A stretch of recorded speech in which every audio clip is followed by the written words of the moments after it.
আমাদের আমাদের তেহট্ট নিয়ে এত সুন্দর তুলি ক্যানভাসে সৌমিত্র এবং তার ছাত্র ছাত্রীরা তুলে ধরেছে। এটা একটা মনে সম্ভব নয়। যদি মনন দন্তান্ন মনন যদি সারা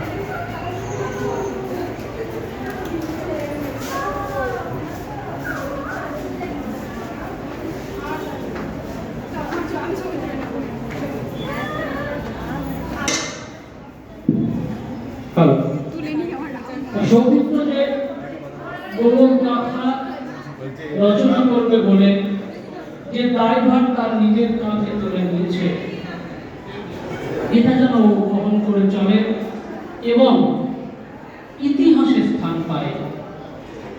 এইটা আমার বলার উদ্দেশ্য কি, কেন ওকে বিভিন্ন ভাবে বিভিন্ন মোডে আমি দেখেছি। যেমন চিন্ময়কে দেখেছি, তেমনি সৌমিত্রকেও কিন্তু বিভিন্ন মোডে। তাই আমার বিশ্বাস ওর গৌরব কথা অবশ্যই ইতিহাসে স্থান পাবে।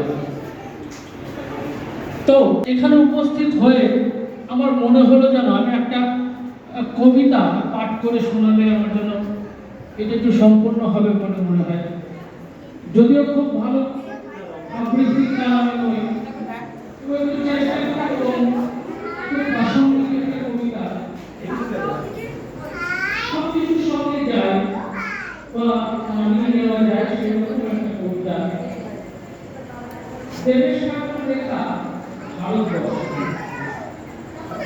দেবেশ ঠাকুর ভারতবর্ষ প্রসঙ্গে বলছেন, ভারতবর্ষ মানে কোন আর্ট পেপারে আঁকা জলরঙের মানচিত্র নয়। ভারতবর্ষ মানে শুধু ধর্ষণাত্মক বা বাবুরের বিজয়যাত্রা নয়। ভারতবর্ষ মানে বিজয় সিংহের সিংহাসনের গৌরবগাথা নয়। ভারতবর্ষ মানে শুধু মীনাক্ষীপুরম কিংবা জামাল মসজিদ নয়।